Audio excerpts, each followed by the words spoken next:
নমস্কার, আবার আমার নতুন একটি ভ্লগে তোমাদেরকে জানাই অনেক অনেক স্বাগত। আর এখন আমরা যাচ্ছি পুরুলিয়া ভ্রমণে। দেখতেই পাচ্ছ আমরা বাসে উঠে গেছি আর সকলকে জানাই গুড মর্নিং। সারা রাত বাস চলার পরে সকাল সকাল আমরা পৌঁছে গেছি। এই যে সামনে দেখো অযোধ্যা পাহাড়। হ্যাঁ, আমরা অযোধ্যা পাহাড়ের ওখানে পিকনিক করতে এসেছি। আর দেখতেই পাচ্ছ সকাল সকাল আমরা পৌঁছে গেছি। আর মানে জানলার পর্দাটা সরিয়েই সুন্দর পাহাড়ের মানে মনোরম দৃশ্য সেটা দর্শন করলাম কিছুক্ষণ। দেখার পরে তারপরে আমরা ফ্রেশ ট্রেশ হয়ে চলে এসেছি। এখানে রান্নাবান্না শুরু হয়ে গেছে। সকালের মেনু লুচি এবং আলুর দম, মানে আলু মটরশুঁটির দম, আর তার সঙ্গে মানে চা কফি এগুলো তো ছিলই। আমরা খাওয়া দাওয়া করে স্নান টান করে রেডি হয়ে গেছি।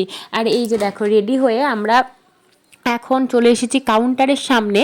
এখানে কাউন্টার বলতে মানে এই যে সাইট সিনগুলো করা হবে এখান থেকে, এটা হচ্ছে লহরিয়া পিকনিক স্পট। দেখতেই পাচ্ছ কি পরিমাণ লোকজন বা কি পরিমাণ গাড়ি টাড়ি এখানে রয়েছে।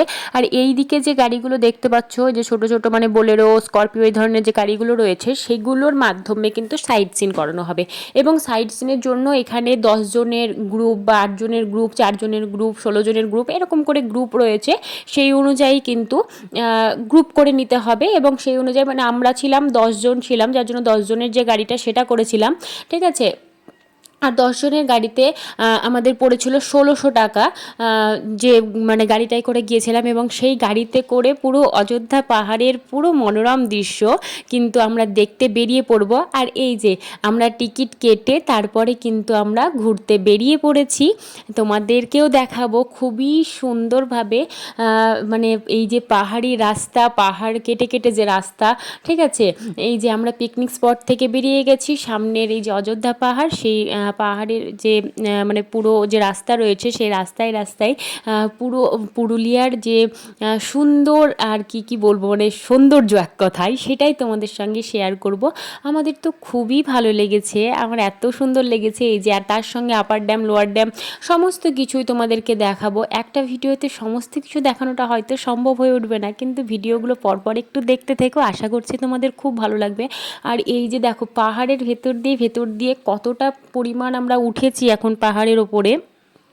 আর মানে বুঝতেও পারা যাচ্ছে না যে আমরা এই যে দেখো আমরা কোথায় ওই রকম নিচের সমতল ভূমিতেই ছিলাম, আর সেখান থেকে কিন্তু আমরা এতটা উঁচুতে এসেছি। আর এখান থেকে ড্যাম দেখতে দেখো কি সুন্দর লাগছে চারিদিকটা, মানে পুরো। আর জলের কালার দেখে আমি পুরো মানে মুগ্ধ হয়ে যাচ্ছি। জল পুরো একদম নীল কালার, ঠিক আছে, মানে এত সুন্দর লাগছে দেখতে।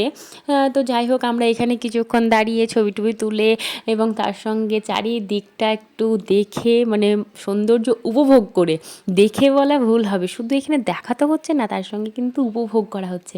এত সুন্দর, মানে যারা প্রাকৃতিক জিনিস ভালোবাসো, মানে ঠিক আছে, বন জঙ্গল গাছপালা, তাদের কিন্তু এখানে এসে অসাধারণ লাগবে। এই যে তারপরে আমরা কিছুক্ষণ ঘুরে ফিরে তারপরে কিন্তু আবার আমরা চলে যাব। আর হ্যাঁ, তোমাদেরকে বলে রাখি যে গাড়িতে করে এসেছি, সেই গাড়ি কিন্তু মানে ঘন্টা হিসেবে, হ্যাঁ, মানে আমরা যদি এখানেই 3 ঘন্টা কাটাতে চাই তাহলে কাটিয়ে নিতে পারি। ও কিন্তু কিন্তু সেই গাড়িতে বাকি স্পটগুলো কিন্তু দেখাবে না। মানে 3 ঘন্টার জন্য হচ্ছে যেটা আমরা নিয়েছিলাম, ঠিক আছে, 10 জনের গ্রুপ, এবং তার সঙ্গে 3 ঘন্টা ঘোরাবে, 1600 টাকা। আর যদি তোমরা নিতে চাও, এর থেকে কম ঘুরতে চাও, মানে 10 জনেরই গ্রুপ থাকবে কিন্তু হচ্ছে 2 ঘন্টার জন্য ঘুরতে চাও, তাহলে 1200 টাকা এরকম। এছাড়াও 16 জনের গ্রুপ, মানে যত বেশি হবে তখন আরও বেশি, মানে টাকার পরিমাণটা সেরকমভাবে কমবে বা বাড়বে, এরকম যাই হোক হবে, ঠিক আছে। তো সেই নিয়ে আমরা যেটা গেছিলাম সেটা তোমাদেরকে জানিয়ে দিলাম যে আমরা 10 জনের গ্রুপ গেছিলাম। আর তার সঙ্গে 3 ঘন্টারটা নিয়েছিলাম, 2 ঘন্টা নিইনি, যে 3 ঘন্টার জন্য ঘুরেই নিয়ে একটা দিন এসেছি, তাই না। তো বেশ খুব সুন্দর লেগেছিল কিন্তু আমাদের ঘুরতে। আর চারিদিক দেখো, সেই পাহাড়ে উঁচুতে উঠতে উঠতে কিন্তু আবার আমরা ধীরে ধীরে নিচের দিকে এসেছি। আর এখানে দেখো মানে কি সুন্দর লাগছে, জাস্ট মানে কি বলবো, মানে প্রাকৃতিক জল, সব জল তো পুরো সেই ঝর্ণা থেকে, মানে সবগুলোই, হ্যাঁ, মানে বামনি ফলস বেশিরভাগই তো এখানকার জলের উৎস হচ্ছে তো মানে ওই জলপ্রপাত বা হচ্ছে তোমার মানে ঝর্ণা, ঠিক আছে।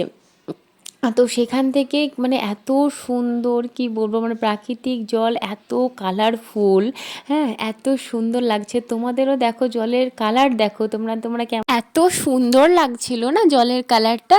তারপরে আমরা এখানে এসে গাড়িটা দাঁড়ালো, মানে মোটামুটি সমস্ত গাড়িগুলোই কিন্তু ওই আগা পিছু একসঙ্গেই যাচ্ছে। তারপরে আমরা ওখানে নেমেছিলাম, দেখতে পাচ্ছ। আর এত রোদ এই জায়গাগুলোতে, মানে পাহাড়ি এলাকা তো, মানে একদম সকালের দিকে তো প্রচণ্ড ঠান্ডা লাগছিল।